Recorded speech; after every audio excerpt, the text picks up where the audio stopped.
didukung oleh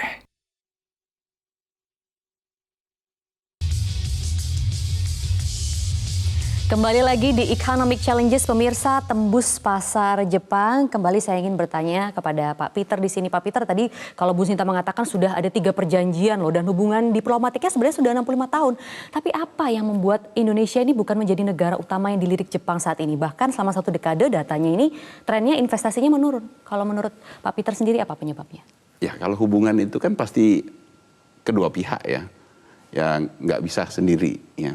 Jadi kalau kita lihat hubungan Indonesia-Jepang itu tidak meningkat, bahkan cenderung menurun ya, itu menurut saya kita tidak bisa mengatakan itu hanya disebabkan dari Jepangnya ya. Kita harus juga koreksi juga gitu, mengevaluasi diri juga. Kalau begitu ya. apa evaluasi Indonesia di mata Pak Peter? Kemungkinan karena kita lebih memilih yang lain. Misalnya Tiongkok misalnya gitu? dengan negara lain ya, sebut Tiongkok misalnya. Oke. Ya. Itu pengaruh juga contoh, ya Pak? Salah satu contoh aja pilihan kemarin Indonesia untuk kereta api cepat aja kan pilihannya Jepang dengan Cina kan, Tiongkok kan. Dan kemudian kita memilih Tiongkok. Dan itu melukai Jepang. Jadi itulah juga yang membuat Jepang ini lebih condong melirik Vietnam sekarang. Jadi ya kita harus mengevaluasi diri juga. Makanya saya selalu mengatakan kalau kedatangan dari Kaisar Jepang ini, Kaisar Naruhito ini bisa seharusnya menjadi momentum untuk kita melakukan evaluasi. Karena kita harus mengingat ya bahwasanya kerjasama Indonesia-Jepang itu sudah sangat lama. Dan kita sudah banyak mendapatkan manfaat dari kerjasama Indonesia-Jepang. Termasuk bagaimana kita mengembangkan industri otomotif kita. Itu tidak bisa lepas dari peran dari kerjasama Indonesia-Jepang. Okay. Ya. Karena untuk Indonesia, untuk otomotif, walaupun kita tidak punya Mopnas, ya, mobil nasional yang bisa dibanggakan, tapi secara industri otomotif kita itu besar, termasuk sangat maju dan memiliki andil yang cukup besar bagi perekonomian kita, baik itu dari kontribusi terhadap PDB-nya maupun di dalam penyerapan lapangan kerja. Baik, kalau begitu dari evaluasi tadi saya ingin kembali lagi ke Pak Lutfi, karena sebagai duta besar yang pernah tinggal di Jepang sama 3,5 tahun begitu, apakah memang hubungan dekat kita dengan negara lain itu mempengaruhi? Kalau tadi bahasa Pak Peter tuh ada sakit hati di situ, sehingga apa yang bisa kita lakukan untuk mempererat kembali hubungannya, Pak Lutfi?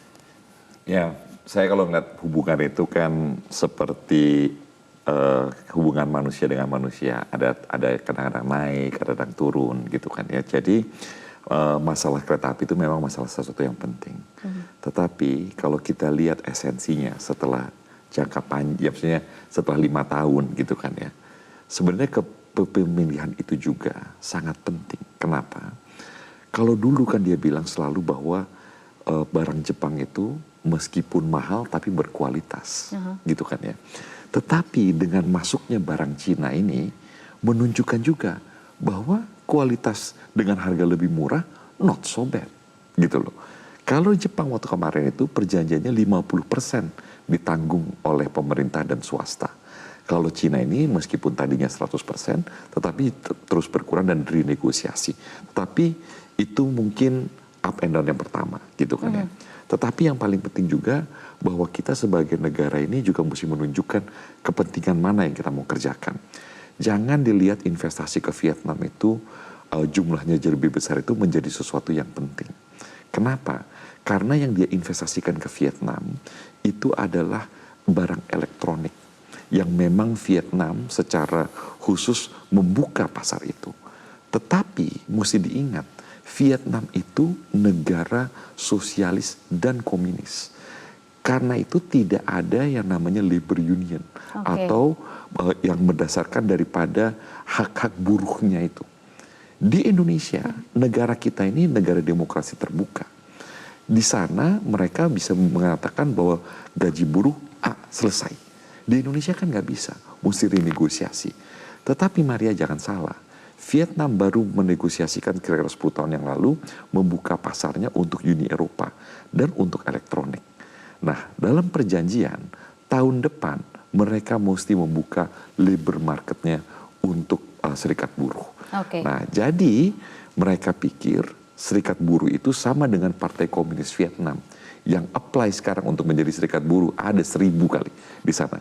Jadi kita katakan kepada investor-investor itu welcome back to Indonesia. Nah. Karena itu sudah akan menjadi daya tarik tersendiri. Oke, jadi gitu apa loh. lagi yang bisa kita buat di situ mungkin, Nah, Pak jadi Lutfi, gini, supaya memudahkan ya dari segi aturan dan segala macamnya perizinan. Kan kita sudah punya Omnibus Law. Betul. Itu Ibu Sinta ini pilar utama waktu tahun lalu kita mendapatkan Omnibus Law. Jadi kita sekarang tetap mesti berkompetisi.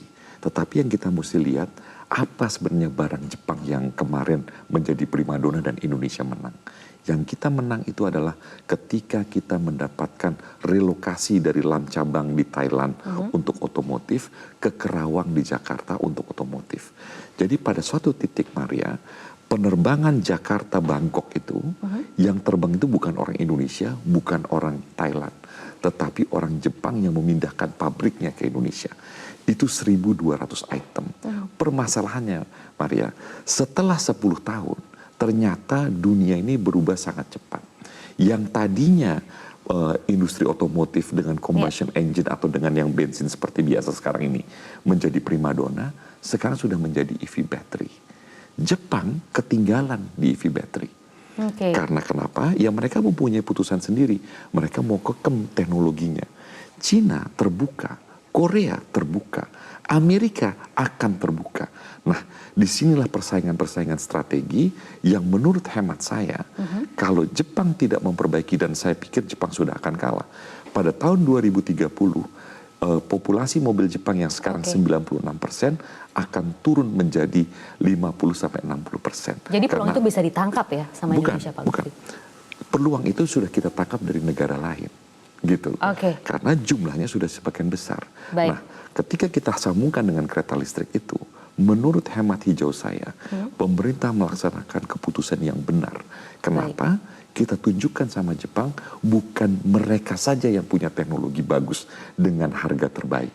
Tetapi dengan harga murah, Cina juga bisa menyajikan itu. Ada persaingannya untuk begitu kompetisi. ya, yang kompetisi. Kompetisi itu menguntungkan Indonesia, dan ini yang kita mesti kapitalisasi dengan baik. Bu Sinta, bagaimana mungkin pendapatnya soal ini, tapi juga apa lagi nih yang Apindo bisa masuk di sini, Bu Sinta? Menariknya gini, saya selalu melihat kenapa pentingnya data ya, karena saya ngelihat kan JBIC itu suka melakukan survei. Jadi tahun 2022 kemudian saya melihat apa sih sebenarnya pandangan manufaktur Jepang untuk potensi pada saat dia perspektif mereka untuk berinvestasi gitu ya. Jadi ini saya mau kasih data yang ada. Jadi sesuai dengan peringkat concern pertimbangan mereka ya. Jadi untuk identifikasi potensi itu pertama adalah potensi pertumbuhan pasar domestik di masa mendatang. Jadi dalam kaitan ini pasar Indonesia nomor satu. Kedua, skala pasar domestik yang besar. Ketiga, affordability biaya tenaga kerja. Ternyata itu menjadi perhatian buat manufaktur Jepang. Kemudian konsentrasi industrinya. Kemudian basis ekspor ke negara ketiga. Itu untuk identifikasi potensi. Kemudian identifikasi isu masalah atau masalah investasi. Pertama, kenaikan biaya tenaga kerja. Kembali lagi, ini jadi faktor.